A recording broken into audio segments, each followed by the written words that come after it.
Oi, o meu nome é Eduardo Bonito e eu sou um dos diretores do Festival Dancing For, que acontece esse ano em Fortaleza e também vai passar aqui no Canal Curta.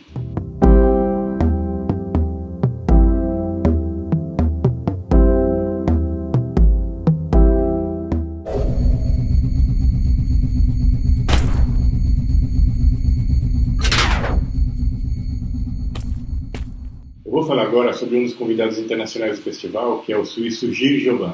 O Gilles tem uma longa trajetória como coreógrafo e já viajou com seu trabalho pelo mundo todo, inclusive aqui em várias cidades do Brasil. A gente vai apresentar uma retrospectiva com vários filmes dele. Eu destaco aqui o filme Moebius Strip, que é uma criação de 2005 que ficou super bem adaptada para a tela.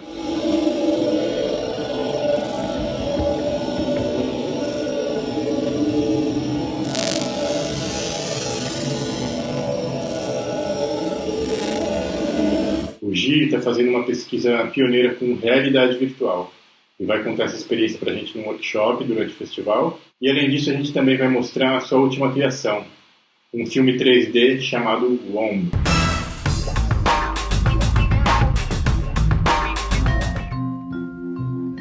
Sobre a Tirania é um livro do historiador Timothy Snyder, que é um historiador, professor em Yale, especialista em nazismo, stalinismo, tem livros muito importantes publicados no Brasil. E esse é um pequeno livro, um livro de intervenção, digamos, porque foi escrito dias depois da eleição do Trump. Ele primeiro fez um longo post no Facebook. Esse post no Facebook reverberou demais e o Snyder acabou desenvolvendo esse material e transformando nesse livro sobre a tirania, que saiu nos Estados Unidos, na Inglaterra, na Alemanha e agora, em junho, nós lançamos pela Companhia das Letras aqui no Brasil. O livro é organizado em 20 lições do século XX para o presente. Lições das ameaças e das terríveis experiências do século XX, para que a gente evite ou fique alerta para não cair nos mesmos erros que levaram a regimes totalitários. E a eleição do Trump, na avaliação dele, entre outros fatos da história recente, são indícios do perigo da nossa democracia.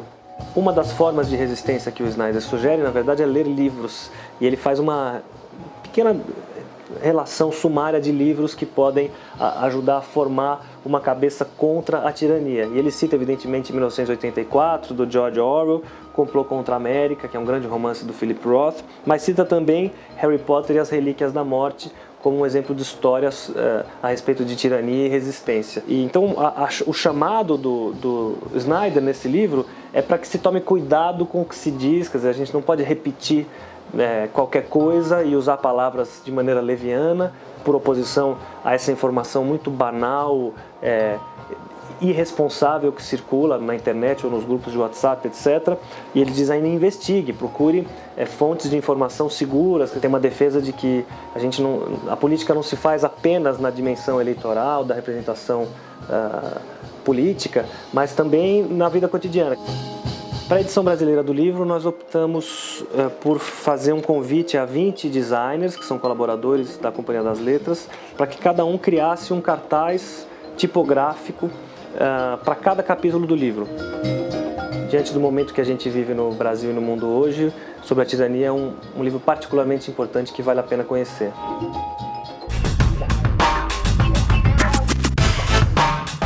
Você trabalha por aqui? Do lado. E você trabalha com o quê? Numa confecção de roupa.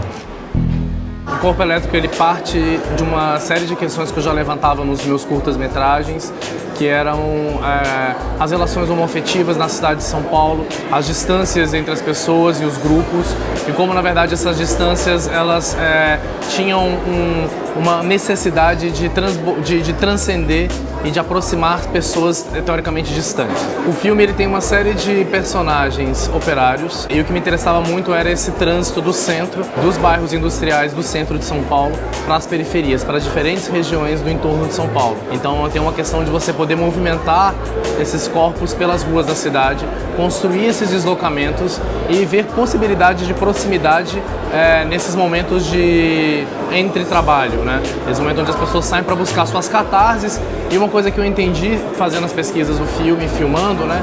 Que quando você tem uma jornada de trabalho muito árdua, quando você é literalmente, seu suor é tirado ali na linha de produção, o teu corpo de uma certa forma ele se esvazia, se aliena, e esse espaço do encontro, da catarse, ele também é um momento de religar, de se reentender enquanto sujeito.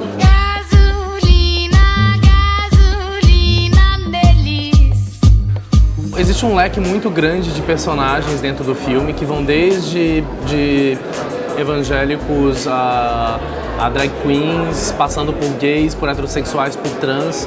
A ideia minha era perceber como é que esses grupos, talvez marginalizados, talvez colocados nas beiradas da sociedade, conseguiam trocar dentro das suas distâncias, dentro de seus intervalos, mas ainda num desejo muito grande, quase um sonho de ver como essas pessoas, de uma certa forma, podem transcender a sua situação por um ato de solidariedade, por um gesto de entendimento e de escuta do outro. Tá chegando o fim de ano aí, tem muito pedido, tá todo mundo de cabeça cheia, e aí só quer desaguar.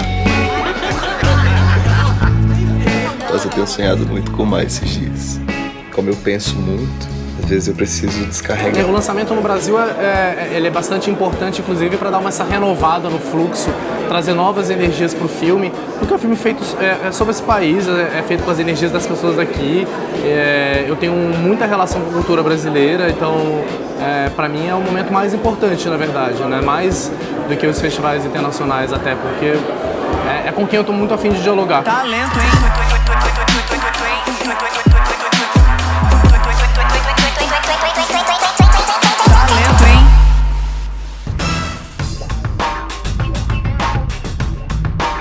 Flutuarei no salão, muitos corpos comigo surfarão. Eu perco a sua mão, escuto o seu não. Meu nome é Letícia Novaes, eu sou atriz, cantora, escritora. Durante quase 10 anos eu tive a banda Letusse, junto com Lucas Vasconcelos. E aí uma hora minha inquietação, minha curiosidade me fez querer interromper aquele processo que eu acho que já tinha dado tudo o que poderia dar. E passei aí uns anos, meses, só matutando.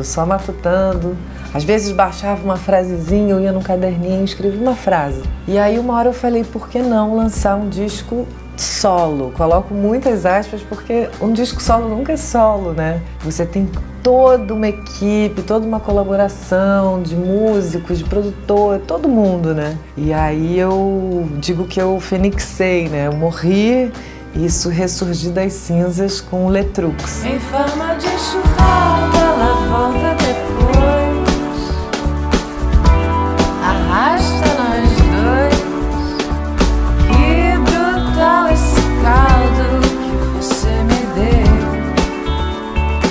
deu. Letrux em Noite de Climão foi produzido por mim, pelo Arthur Bragante, que é meu amigo pianista, tecladista da banda, e pela Natália Carrera, que é a guitarrista da banda. Só que somos 3 pessoas crescidas, nascidas e criadas nos anos 80. Então eu acho que, naturalmente, toda uma sessão da tarde, todo um ambiente anos 80, ele fica nas suas entranhas, né? Nada é pensado, vamos fazer um disco anos 80. Mas eu acho que a sonoridade tá lá, é algo que nos alegrou, nos instigou quando a gente era criança, quando a gente estava ali começando os anos 90, adolescente, MTV, não sei o quê. Tudo isso é muito real pra nossa memória.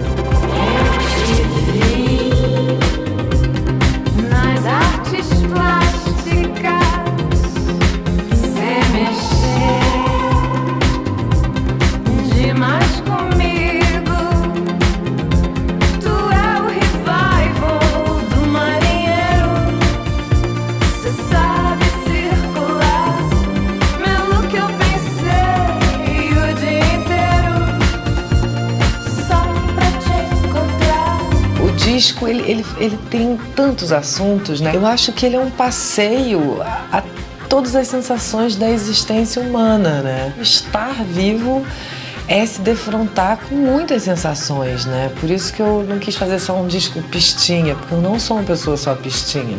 Ou também não quis fazer, Letícia profundona. Eu também não sou só profundona, né? Eu adoro quando as pessoas ouvem as letras e se identificam e falam, eu também, eu tava lá, eu vivi isso. Isso pra mim é a glória, sabe? Eu penso, que maravilha, que sensação universal, né?